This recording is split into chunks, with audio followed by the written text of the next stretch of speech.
Ayun, tumilaok na. Good morning na. Alright mga tropa, so good morning sa inyong lahat at welcome back again sa ating panibagong vlog. At yun mga tropa, no? Katatapos lang ng napakalakas ng ulan kaninang madaling araw. Mapapansin nyo, basa na naman yung lupa dito sa may manukan natin. At dahil dalawang araw na nag-rest day yung mga nokis natin mga tropa. Kasi katatapos lang kasi ng mga nila mga tropa, yung mga priming nila. Ngayon, syempre kailangan natin magbigay ng probiotics ngayong araw, no? Ngayong araw. So, 3 araw yan na magbibigay tayo ng probiotics. Kasi kailangan natin ibalik yung good bacteria ng mga nokis natin para sa ganun, mas lalong healthy yung mga nokis natin. Alright mga tropa, no? So maraming salamat pala sa mga lahat ng sumuporta, sa lahat ng mga nanonood sa ating vlog mga tropa. Alright, salamat po sa inyong lahat. So nandito na tayo sa may recording area natin at sisilipin ko yung mga nokis natin dahil syempre kanina napakalakas ng ulan at may kasama pang kulog, kaya titignan ko kung okay ba sila. So, ganyan ako mag-manage ng manukan ko mga tropa. Kailangan lagi kong chine-check yung mga nokis ko. No, ito yung kan natin, basang-basa pa, oh. Ayun, basak pa. Kaya i-check natin yung mga nokis natin. Titignan natin kung may bumabaluktot ang katawan sa kanila. Alam nyo na kung ano yun. Tumas na lang ito pag ganun. So, titignan natin. Sa tindig pa lang kasi ng manok, malalaman ko na mga tropa eh. Yung makre natin. Yan si Bunso. So far okay naman yung mga nokis natin. White choco natin. Ayan. Basang basa pa mga tropa, oh.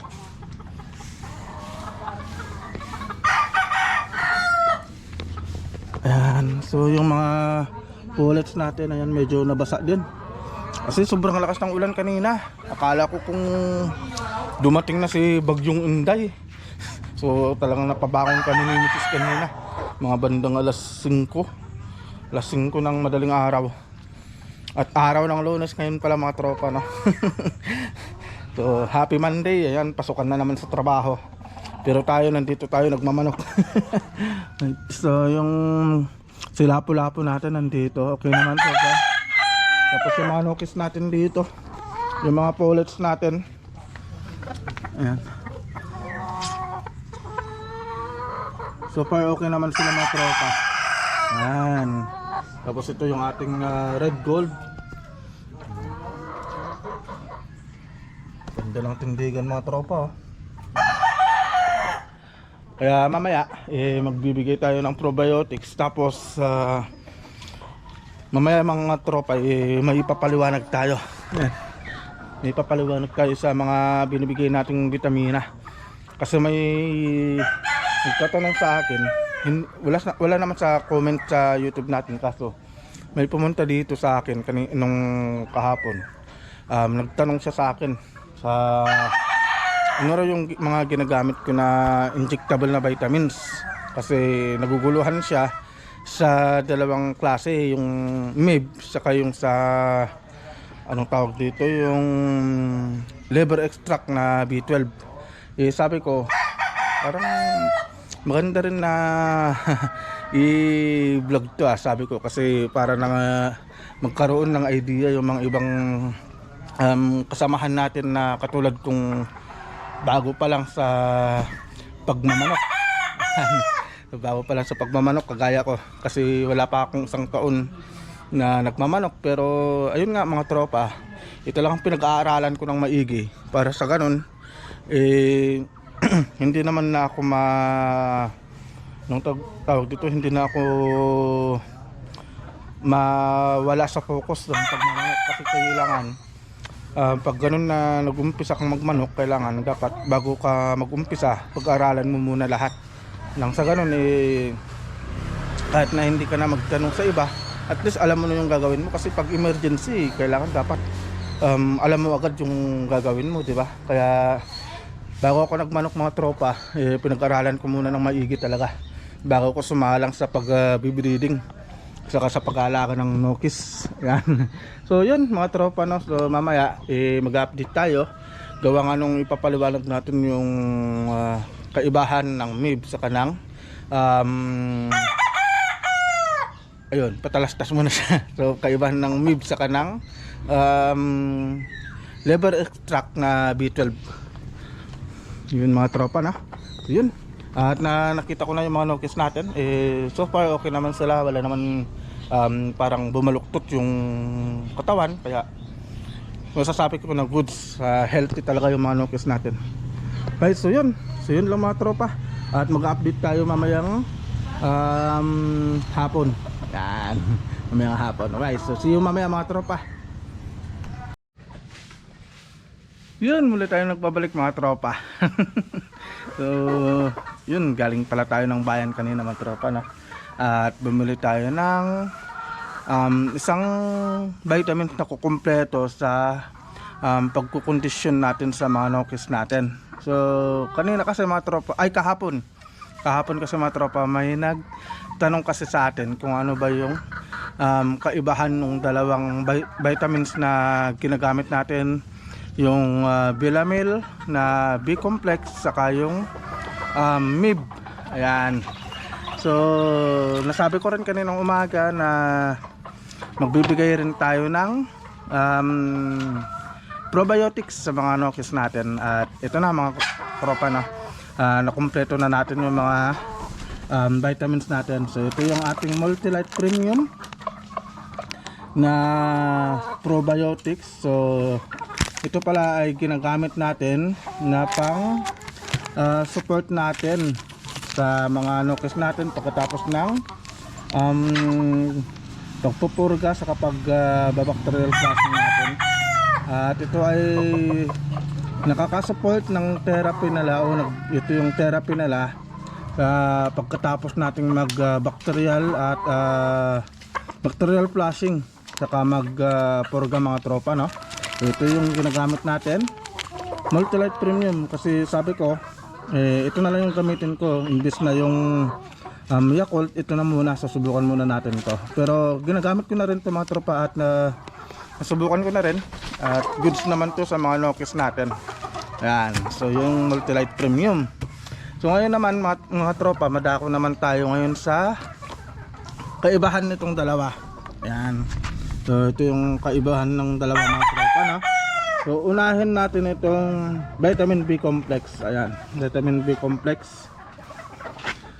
So itong vitamin B complex mga tropa, ito Bilamil na liver extract. Ano ba yung purpose nito sa mga nokis natin? So ano nga ba yung binibigay nito sa mga nokis natin, no? So itong Bilamil na to mga tropa, ito yung nagbuboost sa mga nokis natin para sa ganun magkaroon sila ng sapat na enerhiya.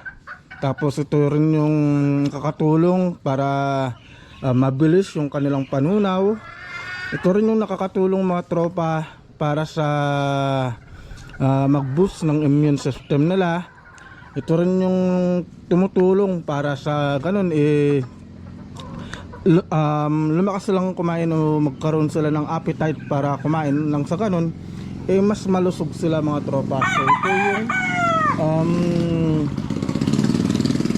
vitamins na nararapat pag ganyan na nagkukondisyon ka ng manok na para sa exam. So ito, yan. O kaya hindi naman, ito yung ginagamit din natin para sa maintenance ng mga nokis natin. Ayan. So ito yung ginagamit ko tuwing every katapusan sa kinsinas. So ito mga tropa, ginagamit ko. Ayan. Vitamin B complex. At sa ngayon hindi ko ito ginamit mga tropa kasi hindi ko ginamit sa mga broodcock natin pero gagamitin natin to sa mga stags natin kagaya nito. Ayan, kagaya ng ating mga ito 6 months, yung mga 4 months natin, yan 4 months pataas, dun ko ginagamit to. Pero pag 4 months pababa, hindi ko muna sila binibigyan kasi itong Multi-Life Premium yung binibigay ko sa mga 4 months pababa natin. Ayan. So madako naman tayo dito sa MIB. Ayan. So para saan nga ba itong MIB mga tropa? Para saan to? So itong MIB mga tropa, ito yung ginagamit natin tuwing kukondisyon tayo for breeding. Para sa mga tropa, para sa mga broodcock natin, sa mga materialis natin. So ano ba yung naibibigay nitong MIB? Ayan mga tropa, so napakagandang tanong, di ba? So itong MIB mga tropa, itong ginagamit nating MIB na to, ito yung nagbuboost mga tropa sa mga broodcock natin para tumaas yung testosterone level nila. Nang sa ganun ay mas agresibo sila na anong tawag doon, na lumambing sa mga pullets natin.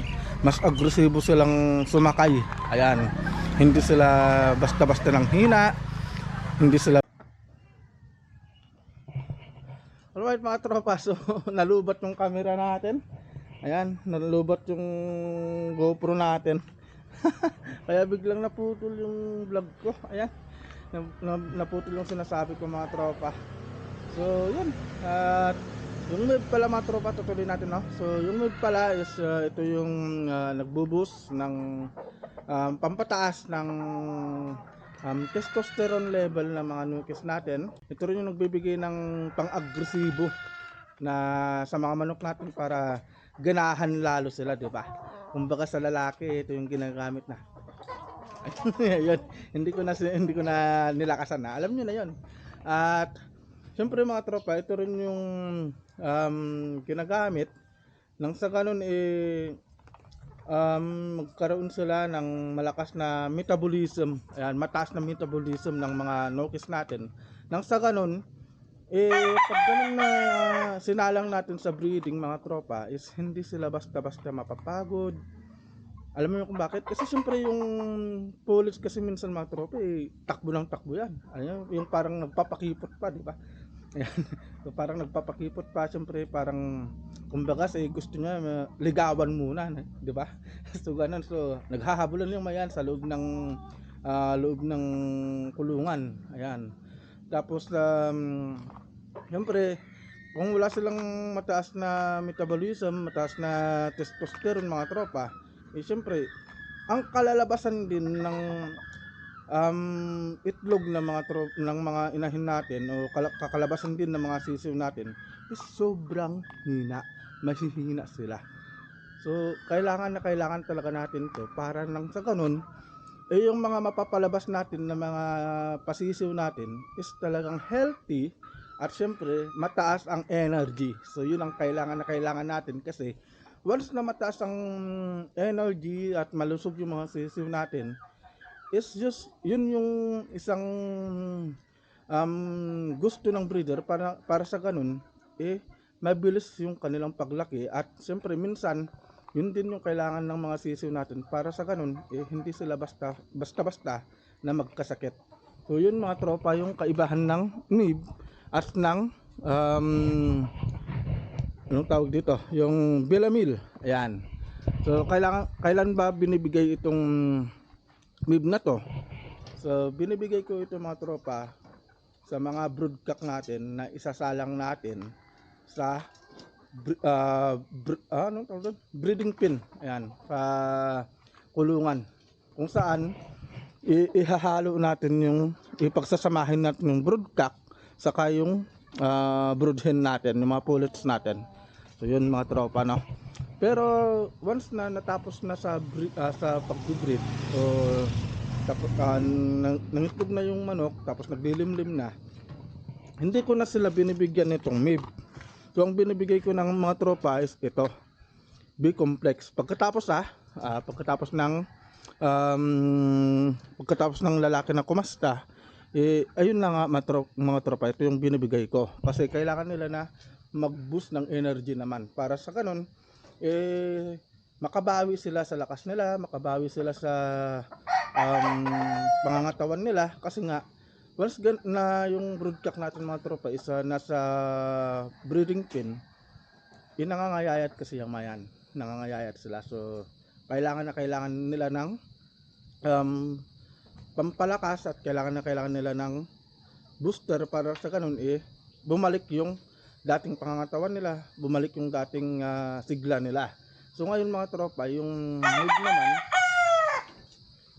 naman mga tropa is binibigay lang natin to tuwing kumakasta yung manok natin. Ayan. Pag kumakasta yung manok natin. Pero pagkatapos ng kumasta, ayun, hindi na ito yung binibigay natin. Yung Bilamil naman ito. Yung B-complex. Yan. So ito yung binibigay natin. Tapos siyempre pagkatapos ng B-complex, uy, nagulat ako doon. May aso pa. Ayun mga tropa, so pagkatapos nating magbigay ng B-complex, magpapahinga muna yung mga nokis natin, tapos saka natin ulit bibigyan ng Multi-Lite Premium. Ayan, ng Multi-Lite Premium ng LDI. Ayan, LDI. So yun yung mga ginagamit natin mga tropa tuwing magkukondisyon tayo ng manok para sa breeding, o kaya yung Bilamil naman ang ginagamit natin para sa maintenance ng mga nokis natin.